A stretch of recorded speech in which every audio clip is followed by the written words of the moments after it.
하나님이 세상에 세우신 두 개 기관이 있어요. 하나는 가정이고 하나는 교회예요. 이 두 가지가 이 시대의 마지막 보루예요. 가정이 무너지고 교회가 무너지면 다 무너진다. 그래서 악한 원수마귀, 공중권세를 잡고 있는 악한 원수마귀가 자기 때가 얼마 남지 않았다는 사실을 알고 최후의 발악을 하고 있어요. 어떻게 하든지 가정을 무너뜨리고 교회를 무너뜨리기 위해서 총력을 기울이고 있다. 그래서 이미 유럽 교회는 무너졌어요. 한국 교회도 여기저기에서 무너지는 소리들이 들리고 있어요. 가정은 어때요? 가정도 심각한 위기들을 지금 맞이하고 있지요. 다 병들어 가고 있어요. 급속히 가정들이 해체되고 있어요. 출산율은 저하되고 있고 이혼율은 급증하고 있어요. 가정이 건강해야 돼요. 그래야 자녀들이 건강하게 자랄 수 있습니다. 자, 세상 어느 부모든 자기 자녀가 잘 되기를 바라지 않는 부모는 없어요. 부모들의 최대의 관심은 자녀들이 잘 되는 것에 있어요. 자녀들이 잘 될 때 그것이 부모에게는 가장 큰 기쁨이고 행복이기 때문이에요. 여러분, 자식에게 물려줄 수 있는 최고의 선물이 무엇일까요? 돈일까요? 돈은 금방 있다가 사라져버리는 거예요. 그럼 학벌일까요? 학벌 때문에 자녀들의 인생이 망가지기도 해요. 그리고 너무 똑똑한 자식들은요, 나중에 배우자도 똑똑한 사람 만나거든요. 그러면 부모들을 양로원에 처박을 수 있다. 통계적으로 그래요. 공부 잘하는 자녀들보다도 공부 잘하지 못하는 자녀들이 더 효도한다. 부모가 자식에게 줄 수 있는 최고의 선물은 무엇일까요? 저는요, 자식에게 부모가 줄 수 있는 최고의 선물, 최고의 유산은 믿음이라고 믿어요. 믿음을 계승해 주면 축복도 함께 계승이 되어지거든요. 성경에 자녀들이 잘 되는 방법이 소개되어져요. 자녀뿐만 아니라 자손까지도 잘 되는 방법이 소개되어져요. 오늘 본문 말씀 속에도 그 비밀이 담겨져 있어요. 우리 자녀들은 의인의 자손들. 자, 믿음으로 내가 예수님을 영접하고 그리고 내가 순종하면서 살아가게 되어지면 하나님 앞에 의롭다 하심을 입은 자가 되었기 때문이에요. 그러니까 의롭다 함을 입은 자들에게 자녀들도 다 의인의 자손이 되어지는 거지요. 그러면 의인의 자손들이 받게 될 축복이 무엇일까요? 첫째 따라합시다. 구원을 받습니다. 자, 본문 22절 말씀 함께 읽어요. 시작.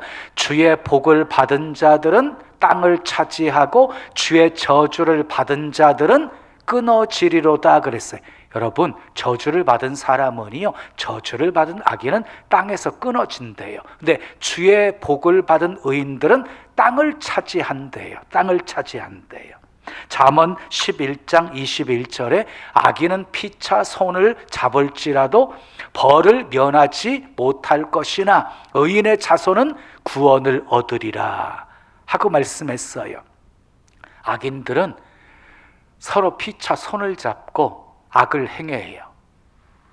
그래서 때로는 악인들이 형통하고 의인들은 고난을 받는 것 같아요. 그런데 결국 악인들은 하나님의 심판의 대상이 되어져요. 결국 세상에서 사라져버리고 마는 거예요. 그런데 의인들은요, 하나님의 보호하심이 있어요. 하나님의 구원하심이 있어요. 그래서 하나님께서 지키시고 구원하신다. 그러므로 악인이 형통하고 의인이 고난받는 모습을 보면서 낙심하지 마세요. 의인과 의인의 자손은 반드시 하나님이 구원하신다. 아멘. 두 번째 따라하겠어요? 보호를 받습니다. 자, 24절 말씀 함께 읽어요. 시작. 그는 넘어지나 아주 엎드러지지 아니함은 여호와께서 그의 손으로 붙드심이로다 그랬어요.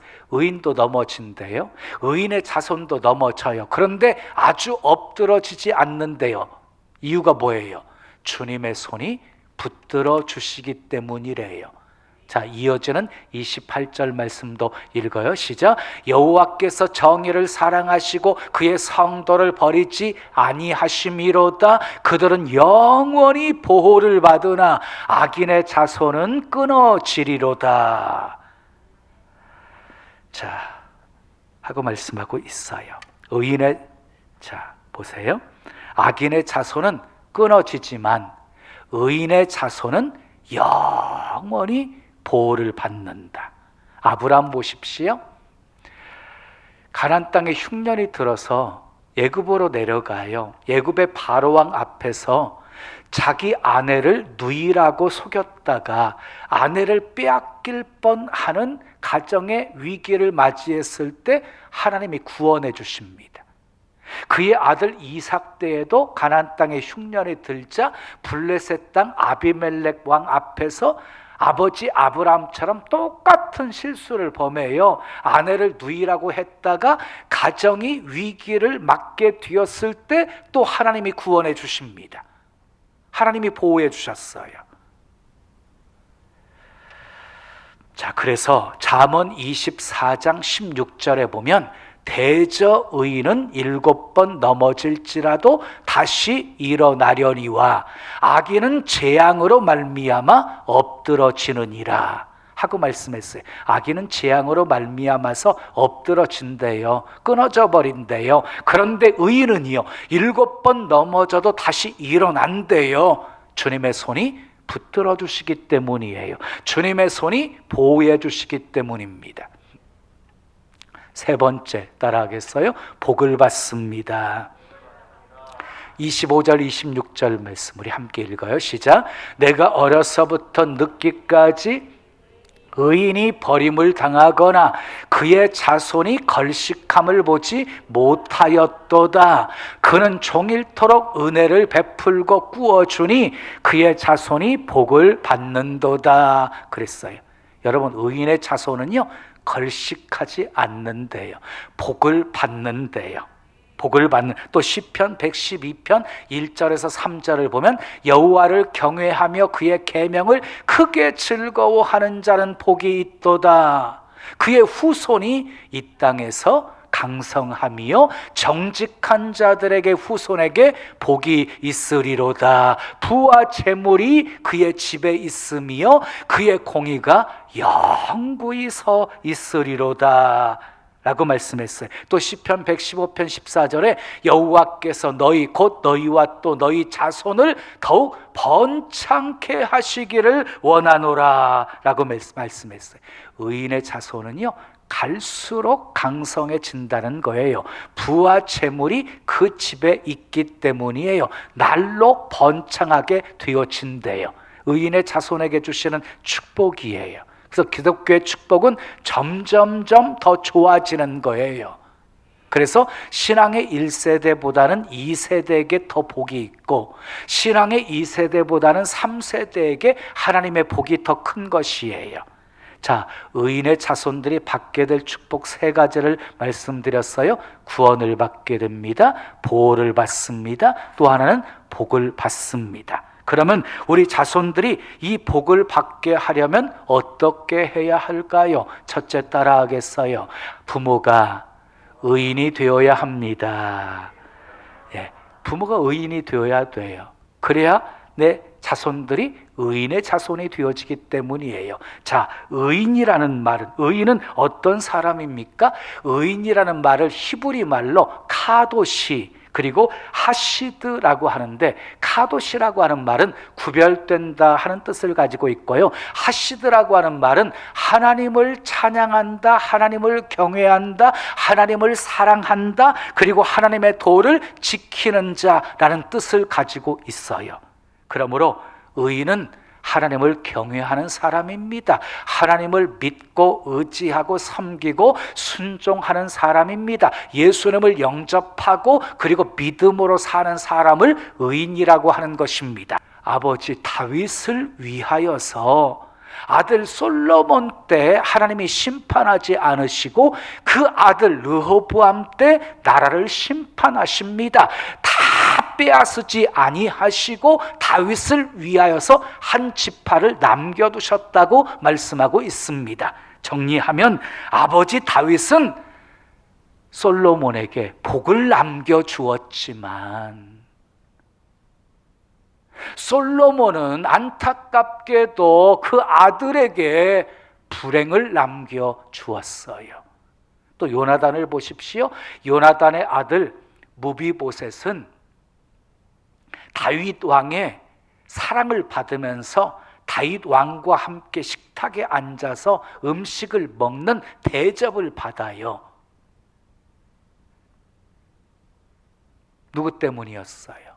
아버지 요나단 때문이었어요. 그런데 요나단의 아버지는 사울왕, 악한 사울왕 때문에 결국 그 아들 요나단은 어떻게 되었어요? 불행하게 인생을 마감해요. 길보아산 전투에서 사울왕이 죽을 때 요나단도 함께 전사해서 죽습니다. 악한 사울왕은 아들 요나단에게 불행을 물려주었지만 선한 요나단은 아들 무비보셋에게 축복을 물려주었습니다. 성공적인 생애를 살았던 인물들을 보면 공통점이 있어요. 그 배우에 훌륭한 부모가 있었다는 거예요. 사무엘 뒤에는 어머니 한나가 있었고 모세 뒤에는 어머니 요게벳이 있었고 디모데 배후에는 할머니 로이스와 그리고 어머니 유니게가 있었습니다. 굳이 성경이 아니어도 에디슨의 부모, 링컨의 부모, 아인슈타인의 부모가 모두 신앙의 부모들이었어요. 부모가 의인이 되면 그 자손은 의인의 자손이 되는 것입니다. 부모가 의인이면 자녀들은 부모의 덕을 보게 되는 것입니다. 그래서 부모는 자녀들의 모델이어야 합니다. 부모는 자녀들에게 존중받는 존재이어야 합니다. 의인의 자손이 복받는 이유는 의인을 본받았기 때문입니다. 자, 두 번째 따라하세요. 자식들이 의인이 되도록 가르쳐야 합니다. 기독교인들의 가정에서도 탈선하는 자녀들이 있고 교회를 다니지 않겠다고 거부하는 자녀들이 있고 온갖 비행을 저지르는 그런 자녀들이 있습니다. 왜 그렇게 되었을까요? 여러 가지 요인이 있겠지만 부모가 신앙의 모델이 되어주지 못했기 때문입니다. 정말 예수 믿는 기쁨, 신남, 만족, 행복 그것을 부모가 누리면서 자녀들에게 그것을 보여주었다고 한다면 변함없이 자녀들도 그렇게 부모가 믿고 섬겼던 주님을 믿고 섬기면서 동일하게 주님으로 인하여서 기뻐하고 행복하고 만족한 삶을 살게 되어지는 것이잖아요. 근데 부모가 신앙의 중요성을 제대로 인식하지 못하고 여가 선용이나 취미 생활 정도로 생각하고 자녀를 방임해서 키웠기에 자녀들이 좀 성장해서 믿음에서 탈선해 버리는 것이에요.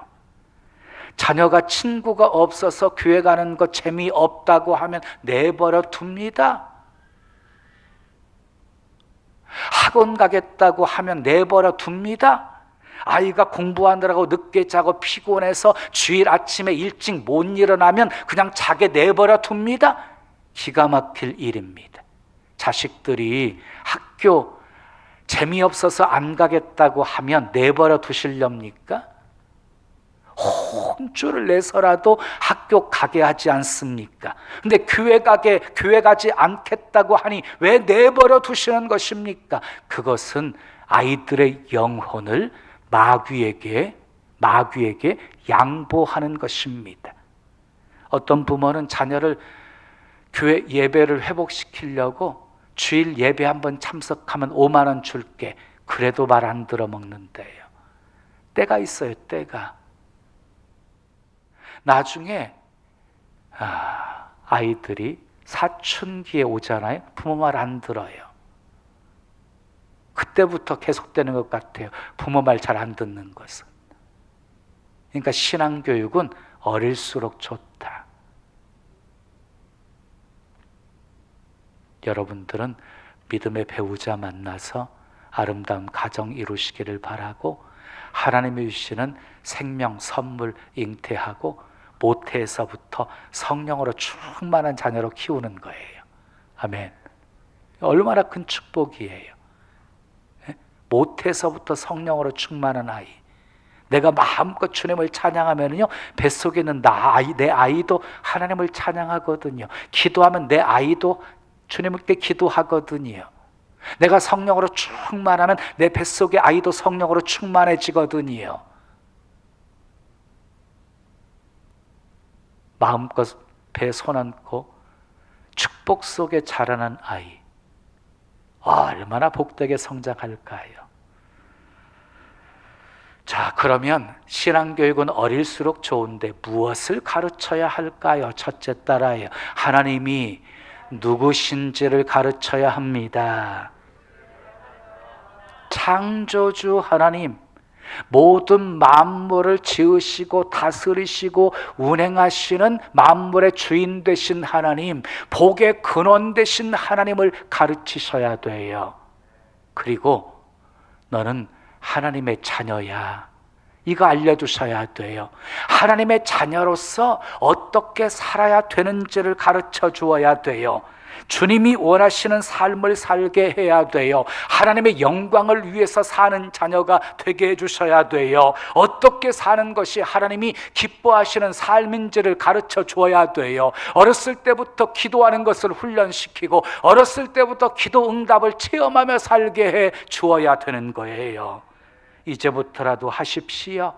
다 큰 자식 이제 어떻게 합니까? 라고 말하는 부모가 있습니까? 이제라도 늦지 않았어요. 천하를 얻은들 천국까지 못하고 지옥 가면 무슨 소용이 있겠어요? 다 헛되고 헛된 것이지. 자녀들에게 하나님이 누구신지를 가르쳐 주십시오. 두 번째 따라하겠어요. 부모 공경을 가르쳐야 합니다. 자, 성경이 명령하고 있어요. 내 부모를 공경하라. 그리하면 내가 잘 되고 땅에서 장수하리라. 자녀가 잘 되기를 원하십니까? 땅에서 장수하기를 원하십니까? 그러면 부모 공경을 가르치셔야 돼요. 부모 공경을. 저는요, 부모 공경하지 못하는 사람이 다른 어르신들을 공경한다? 생각할 수가 없어요. 부모도 공경하지 못하는 사람이 이웃을 사랑한다? 생각할 수가 없어요. 모든 인간관계 속에서의 가장 중요한 핵심이 부모 공경에서부터 시작이 되어지는 것이거든요. 저는 19살 때 몇 년 전에 어머님이 예수 믿고 소원이래요. 소원. 내가 교회 나오는 거. 그래서 그 소원 들어드리려고 교회 나왔어요. 나오자마자 코 꿰었고, 그리고 내 인생의 주님 만나 완전히 바뀌었어요. 정말 복된 인생 살게 만들어 주셨지요. 그리고 제가 이렇게 정말 영광스러운 목회를 하고 있는 비결이 무엇일까? 하나님이 왜 내게 이렇게 목회를 축복하실까를 생각해 보았는데요. 생각하다가 한 가지 발견했어요. 저희 형제는 9남매예요. 제가 8번째예요. 결혼하면서부터 제가 어머님 모셨어요. 3, 4년 전 97세에 어머니가 소천을 하셨어요. 그 어머니 모신 거, 그거 하나님이 이쁘게 보셔서 내 목회를 축복하셨다라고 생각합니다. 12년 전에 우리 집에서 있었던 일이에요. 저는 저녁 때에 방 안에서 설교를 준비하고 있는데 교회에서 몇 분의 자매들이 왔어요. 그래서 식탁에 앉아가지고 이런저런 얘기를 하다가 그 중에 누군가가 우리 늦둥이 승리 초등학교 2학년 때 이렇게 질문을 하는 거예요. 네가 앞으로 커서 장가 가면 엄마 아빠 모시고 살 거야? 하고 물었어요. 근데 아니요 라고 답하는 거예요. 아주 의외의 답변이었어요. 그러니까 다시 묻는 거예요. 정말 안 모시고 살 거야? 그때 가봐야 알지요. 그때 결혼해서 아내와 상의해야지요. 이 말을 듣고 제 아내가 뚜껑이 열렸어요. 정말이야? 그럼 나도 너 안 키워. 엄마 아빠도 안 모시겠다는 놈 키워서 못해. 나가. 그러니까 승리가요 펑펑 울면서 나가면 되잖아 그러면서 현관문을 향해서 나가는 거예요. 그러니까 엄마가요 뒤통수에 대고 엄마가 네 옷도 다 사입혔으니까 그 옷도 벗고 나가. 그러니까 옷을 다 벗는 거예요. 팬티바람으로 현관문에서 차마 문은 못 열고 나가지 못하고 울고 있는 거예요. 그때가 겨울이었거든요. 그때 제가 아들에게 다가가서 아들아, 아빠도 서운해. 자식은 마땅히 부모 모시고 살아야 되는 거야. 엄마 아빠도 할머니 모시고 살잖아. 엄마에게 가서 잘못했다고 빌어. 그랬더니 바로 말을 안 듣더라고요. 그리고 3, 4분쯤 지난 후에 엄마에게 가더니 잘못했다고 펑펑 울면서 빌더라고요. 우리 집의 두 자녀는 어버이날, 엄마 아빠 생일, 결혼 기념일 아주 잘 챙겨요. 그것도 자기들 용돈 다 털어가지고 막 섬겨요. 부모 공경은 가르쳐야 돼요. 세 번째 따라요. 예배 잘 드리도록 가르쳐야 합니다.